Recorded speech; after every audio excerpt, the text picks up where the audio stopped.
Hello all, హెమ్మింగ్తో పని లేకుండా నడుం పట్టి ఏ విధంగా స్టిచ్ చేసుకోవాలో చూద్దాం. ముందుగా లైనింగ్ ఫ్యాబ్రిక్ని మెయిన్ ఫ్యాబ్రిక్ని కలుపుకొని నడుం దగ్గర ఒక స్టిచ్ చేసుకోవాలి. తర్వాత నడుం పట్టిని మెయిన్ ఫ్యాబ్రిక్ మీద పెట్టుకొని స్టిచ్ చేసుకోవాలి. స్టిచ్ చేసుకున్న తర్వాత నడుం పట్టిని ఫోల్డ్ చేసుకొని అనుగుడు కుట్టు వేసుకోవాలి.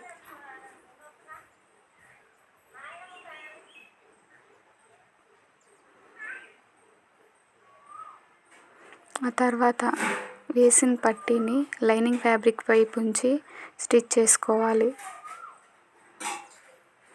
చూశారు కదా, హెమ్మింగ్ లేకుండా నడుం పట్టి ఏ విధంగా స్టిచ్ చేసుకోవాలో. ఈ టిప్ మీకు నచ్చినట్టయితే వీడియోని లైక్ చేయండి. ఎవరికైనా ఉపయోగపడుతుంది అనిపిస్తే వాళ్ళకి షేర్ చేయండి. ఇలాంటి మరెన్నో వీడియోస్ కోసం మా ఛానల్ని సబ్స్క్రైబ్ చేసుకోండి.